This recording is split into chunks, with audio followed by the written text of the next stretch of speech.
पृथ्वी म्हणजे हे घट्ट शरीर, हे झालं हे झालं वायू झालं, आप तेज आकाश. पृथ्वी झाली, आप म्हणजे पाणी, रसवत्ता. आपल्या जिभेवर काय आहे? वास. डोळे कोरडे झाले तर काय होतं? होते की नाही? कसं तरी होतं. डोळे कोरडे, डोळे सहन नाही होती, तर थोडा तरी रस आहे. नंतर जीभ कोरडी झाली तर काय होतं? रस पाहिजे, रस आहे. जिभेवर लाला रस ठेवलेला आहे देवाने, बरोबर?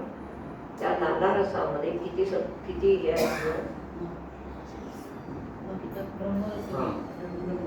72 प्रकारचे गुण लाळेत आहेत.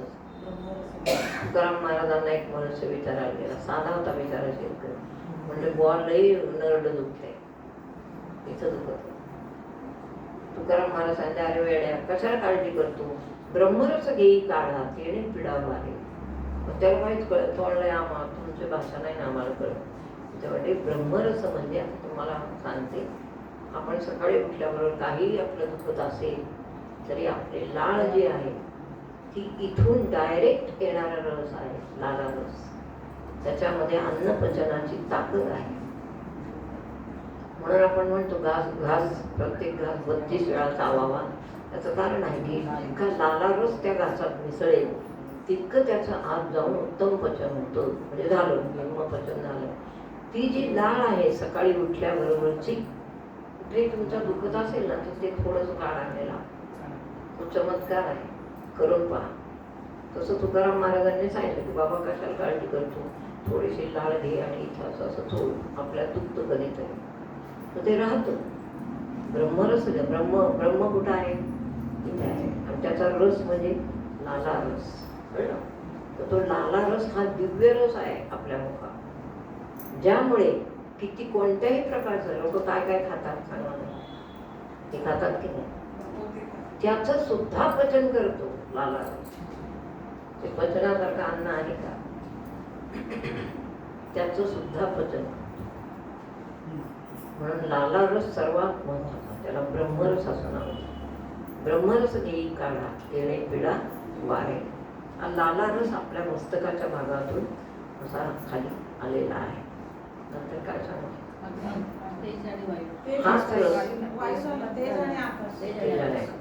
हाच रस डायरेक्ट असा पोटामध्ये आतड्यामध्ये जाऊन अन्नाचं पचन करतो.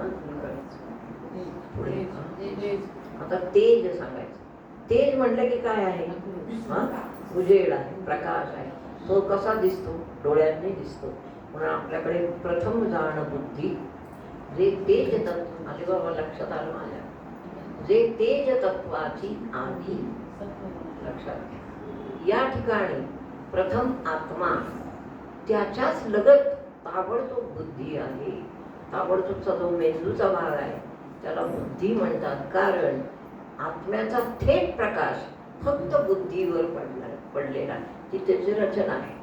फक्त बुद्धीला लाभला आणि बुद्धीने तो सर्वांगात दिला. अर्जुना, प्रथम जाण बुद्धी, जे तेज तत्वाची आधी, आधी म्हणजे सर्वात पहिली शरीरामध्ये बुद्धी ही तेजस्वी आहे. बुद्धीचं जे तेज आहे ती खाली पाठवते. प्रथम जाण बुद्धी, जे तेज तत्वाची आधी सत्वगुणाची वृद्धी निरंतर. म्हणून बुद्धीमध्ये सात्विक विचार यावे चांगले. ती सात्विक आहेच, तिचा उपयोग मनुष्य अनेक ठिकाणी घाणेरड्या पद्धतीसाठी करतो. आता परवाची घटना पहा, पुण्यामध्ये सर्व कोलाहल माजवला त्या घटने. म्हणजे बुद्धीचा प्रकार आहे ना, आई वडिलांची बुद्धी किंवा मुलांची बुद्धी आहे, दुर्बुद्धी. आमचे रामदास स्वामी म्हणतात, दुर्बुद्धी ते मना कदा नको दोनार असं आहे. संतांनी वेळोवेळी आपल्याला सांगितलं. म्हणून प्रथम जाण बुद्धी, जे तेज तत्वाची आधी सत्वगुणाची वृद्धी निरंतर. तुला सत्वगुणी व्हायचंय ना तर बुद्धीकडे लक्ष दे, बुद्धीत राहा. प्रत्येक साधकांनी राहायचा मुक्काम कुठे आता? बुद्धीत आहे, खाली नाही, कळलं? कुठंच राहायचं नाही, तोंडात नाही, कानात नाही, कुठं नाही. वृत्ती कुठे नेऊन ठेवायची आहे हे लक्षात ठेवा. वृत्ती बुद्धी निश्चय आत्मज्ञान. असं जर बुद्धीत आपलं लक्ष सतत सतत सतत गेलं तर आत्मज्ञान तिथंच पिकतं. लक्षात इकडं कुठं पिकत नाही.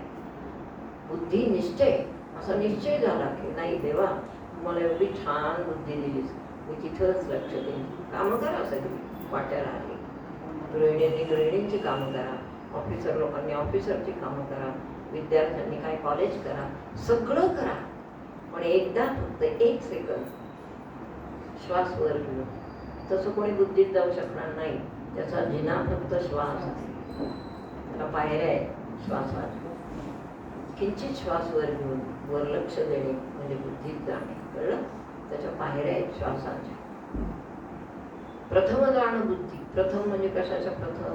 अर्जुना, जेव्हा मी मेंदू तयार केला म्हणजे असं मी आत्मरूपाने देहात आलो, तो मी सोडल्यास प्रथम म्हणजे देह निर्माण होताना पहिली काय निर्माण झाली? बुद्धी निर्माण.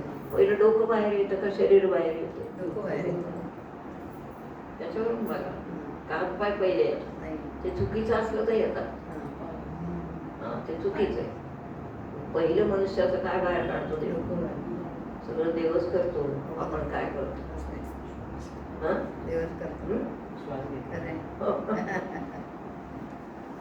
कळलं? देवच सगळं करतो. आपण काहीच करू शकत नाही कुठल्याच बाबतीत. वी आर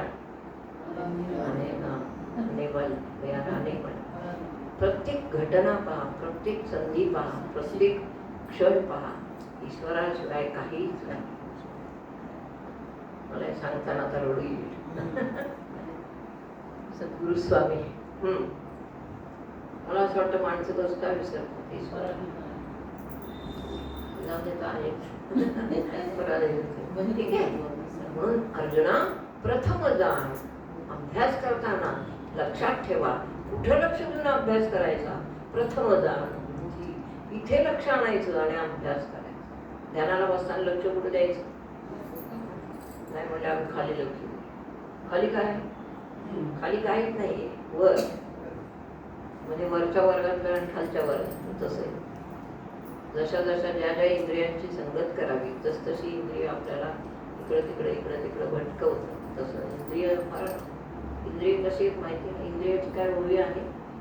या विषया वाचून काही आणि सर्वथा रम्य नाही, ऐसा स्वभावाची पाही इंद्रिया. बस इंद्रियांचा स्वभाव का?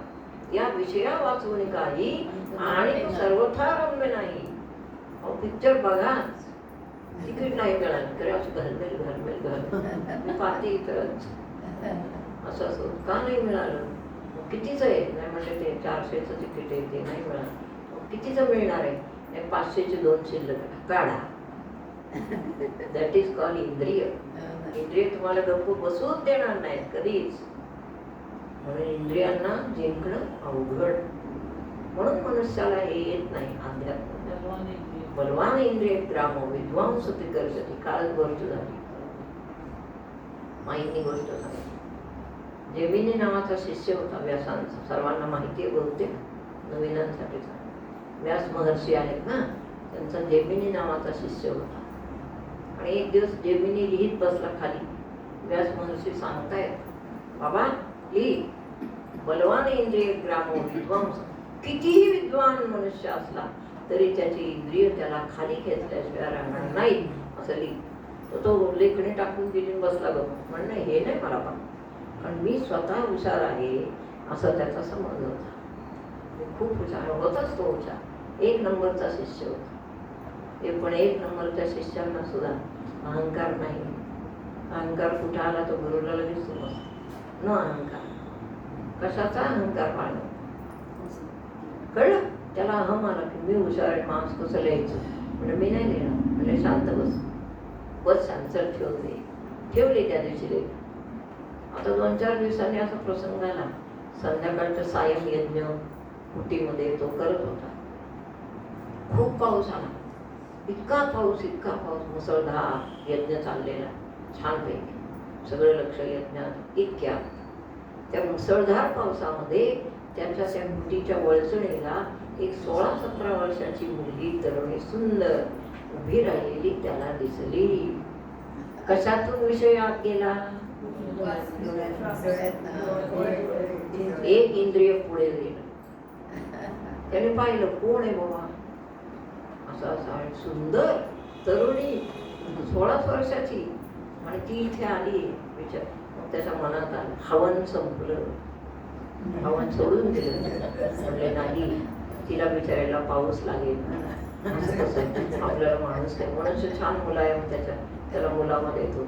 आपल्याला तसं माणूस की सोडून चालणार नाही म्हणून बाहेर आले. म्हणले चला ना, आपण इथे का बघ, आता भिजू नका, कृपा करून आत येऊन बसा, माणूस की मला काही आहे की नाही. ती पण म्हणली बरं. म्हणजे मनात म्हणली. मग माणूस की म्हणून ती पण आत गेली बसली यज्ञासमोर. यज्ञाला जरा शेकलं वगैरे, सगळं भिजलं होतं. तर म्हटले की तुम्ही आरामात बसा, काही चिंता करू नका, मी तुमच्यासाठी काय त्यावेळेस काय पेय असेल ती दिली. आणि मग थोडा वेळाने गप्पा चालू झाल्या डोळ्याच्या खाली.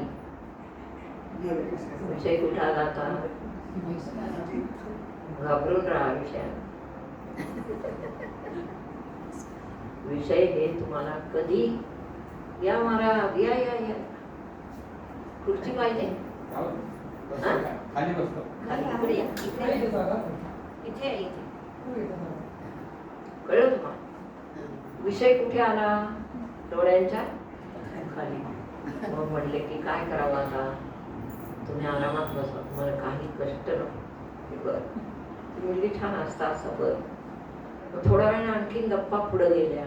तुमच्या घरी कोण आहे, आमच्या घरी कोण आहे. मग ठीक आहे, सगळ्या गप्पा पुढे गेल्या. मग हळूवार त्याने सांगितलं की आपण माझ्याशी विवाह करा जा. परत गप्पा गेल्या. Be careful about you.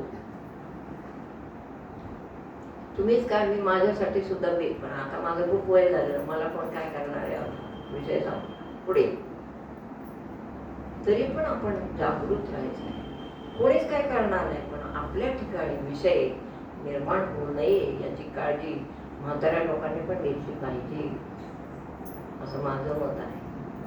कळलं तुम्हाला.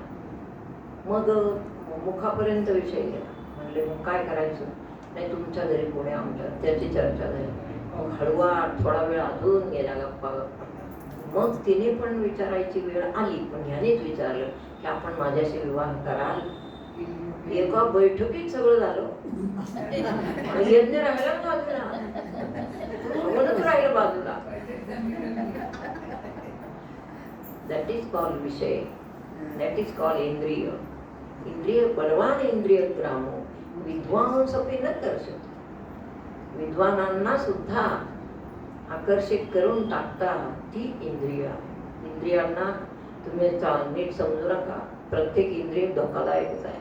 इंद्रियानी प्रमाथिनी हरंती प्रसन्न. एवढं नाही ना आमचं पाठन. कळलं. मग म्हणले चला मग कराल का आपण माझ्याशी. ती पण हो म्हणाली, करीन. नाही म्हणून म्हणाले आमच्या घरी एक अट आहे. म्हणजे काय अट आहे, मी ताबडतोब पूर्ण करतो, ताबडतोब पूर्ण करतो. तिने सांगितलं आता मी लग्न करते तुमच्याशी विवाह, पण आमच्या घरी एक अट म्हणजे पद्धत आहे की नवरीला खांद्यावर घेऊन या कुटीला 7 फेऱ्या मारायच्या. बरं, तर त्यात काय मोठं विशेष नाही. कारण उत्सुकता, क्षमता, सगळंच काय झालंय असं उदावी. तुकाराम महाराजांच्या अभंगात पण एक खूप छान सांगेल, उदावी ही उतावीळता परमेश्वराच्या भेटीसाठी काय. देवा कधी रे भेटते असं पाहिजे. मग ती नवरी झाली, ती तयार झाली, कुटीच्या बाहेर आली. काय लग्नाचे काय ते मंत्र म्हणले, तिथंच अग्नीला ते हवन टाकलं मंत्र म्हणून. कुटीच्या बाहेर आले, खांद्यावर घेतली, कुटीला फेऱ्या मारायला लागले. 7व्या फेरीला आता नवरीला खाली उतरवायची, तोपर्यंत नवरी इतकी जड झाली, इतकी जड झाली खांद्यावर. प्रचंड जड झाली नवरी. आणि नवरीची दाढी अशी दिसायला लागली त्याला, तिला. मग नवरीला खाली उतरवली आणि मग अहंकार केला. नवरी म्हणजे कोण होतं, व्यास महर्षीच रूप घेऊन त्याला प्रॅक्टिकल सांगून गेले की बघ, बलवान इंद्रिय ग्रामो विद्वान. विद्वान लोकांना सुद्धा इंद्रियांचा गाव इतका बलवान आहे, किती विद्वान असू दे त्याला भुरळ पाडल्याशिवाय इंद्रिय राहत नाही. हे त्यांनी प्रॅक्टिकल उदाहरणांनी समजावून दिले. निश्चय करा. तरुण असले तरी निश्चय करा. आपल्याला एकाच मार्गाने जायचं, 10 मार्ग शोधायचे नाहीत कुठेही. कळलं तुम्हाला? म्हणून त्यांनी सांगितलं, मग देवीनी आता लिहितोस का? म्हणजे लगेच लिहितो. लगेच लिहिलं. बलवान इंद्रिय ग्रामो विद्वांस होती, विद्वान एकीकडे आणि आत्मरूप एकीकडे. लक्षात घ्या, नुसता विद्वान काय कामाचा नसतो. विद्वान प्रोफेसर कितीतरी आहे, त्यांना काय येत म्हणजे थोडस तरी चिंतन मनन आहे का त्यांचं एखाद्या तास. असं आहे. विद्वत्ता वेगळी आणि साक्षात्कार वेगळा. विद्वत्ता वेगळी आणि देवाचं होऊन राहणं वेगळं असं आहे. म्हणून मग त्यांनी कबूल केलं देवीने, देवा माझं चुकलं. व्यासाने किती विश्व पाहिलं असेल पहा. म्हणून सद्गुरूंचे बोल खरे मानावे. ते काय त्यांना काय उद्योग येते तेच बडबडत मग काय नाही. ते मात्र खरे आपण तेच बडबडतो रोज. कळलं? म्हणून इंद्रिय हा कोणतं इंद्रिय राहिला आता? आकाश. डोळ्यात तेज नावाचं अंगूत आहे. तेजाने दिसतं.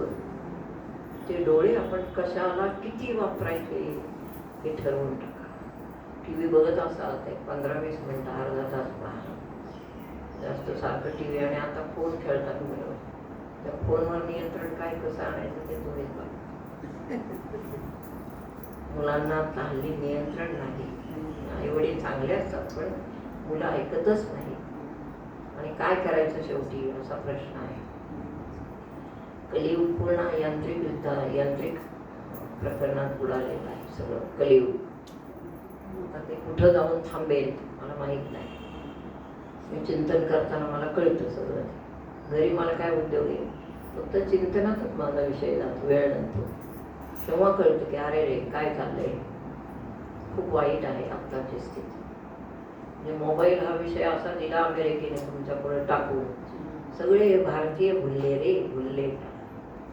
कामापुरता मोबाईल वापरा, भुलू नका त्याला.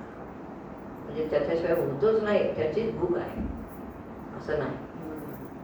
कळलं? मोबाईल ही वस्तू इलेक्ट्रॉन आहे. ते इलेक्ट्रॉन किती डोळ्यांना त्रास करत माहिती.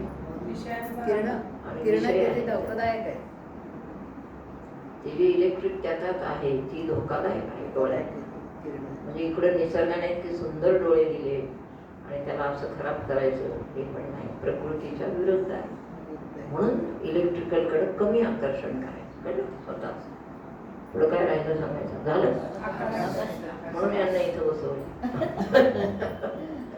आता आकाश तत्व काय नाही, ते आहे आपल्या प्राणाच्या व्यक्तीचं जी पोकळी आहे तिला आकाश म्हणायचं. अजून अशी पोकळी कुठं कुठं आहे सांग. कानात आहे की नाही? आहे. नाकात आहे, डोळ्यात आहे, मुखात आहे. सगळ्या इंद्रियांच्या मध्ये जी पोकळी आहे ते आकाश तत्व आहे. कळलं? आणि ही सगळी अशी तत्व आपली पाठ पाहिजे सगळ्यांची. आणि सगळ्यांना माहीत पाहिजे की अध्यात्म म्हणजे वरवर नाही. स्वतःच्या शरीराची नीट माहिती घ्या. एक सायन्स आहे वेगळं, अध्यात्म सायन्स. बाकीचे सायन्स आहेत पण त्यात हे नसतं. शाळेत कुठे शिकवतात? नाही. शाळेत हे शिकवायला पाहिजे. भगवद्गीतेचा पाठ शाळेत दिला पाहिजे. आणि अशी शाळा चालली पाहिजे. म्हणजे ज्या शाळेतून अनेक आत्मसाक्षात्कारी बाहेर पडतील ती शाळा धन्य आहे. ध्यान शिकवलं पाहिजे. नाही आता एक दिवस असा झाला की ते पलीकडे कॉलेज आहे. कॉलेज नाही सॉरी काय आहे आपलं शिक्षणशास्त्र संस्था आहे पलीकडे सदाशिव. तिथे मला एकदा बोलवणार. बरीच वर्ष झाली त्याला. ते म्हणजे भारत सरकारने असं एक सर्क्युलर काढले की शाळेतल्या मुलांना ध्यान कसं म्हणजे काय कशी ते चांगली वागतील किंवा काय होईल. त्यांनी मलाही बोलवलं तिथे एक प्रतिनिधी म्हणून. आम्ही सगळेजण असे 6-7 जण असे टेबलावर बसलो गोल आणि विचार केला काय करता येईल काय कर. मग असं ठरलं प्रत्येकाने कागद घ्या आणि आपलं म्हणणं त्याच्यात उतरवा. तेव्हा मी गव्हर्नमेंटसाठी हे पाठवलं आहे आणि आज त्याचे सगळीकडे पडसाद आहेत. तेव्हा मी असं पाठवलं होतं की शिक्षक पण एक मनुष्य आहे आणि मनुष्याला घरी दारी कुठं ना कुठं तरी प्रसंग असे उभे राहतात की जो शाळेमध्ये येऊन म्हणजे स्थिर स्थितीत बुद्धी असेल असं होऊ शकत नाही. हा मुद्दा पहिला मांडला. ते म्हणले बरोबर. मग म्हणजे पहिलं ध्यान करणं किंवा चिंतन करणं चित्त स्थिर करणं हे शिक्षकालाच आवश्यक आहे, मुलांना नंतर. म्हणून आलेल्या शिक्षकांनी देखील 20 मिनिटं प्रथम ध्यान करायचं आहे असं सर्व शाळांमध्ये आता चालू आहे. तो आपल्या गव्हर्नमेंटला पाठवण्याचा फायदा आहे. एक ओंकार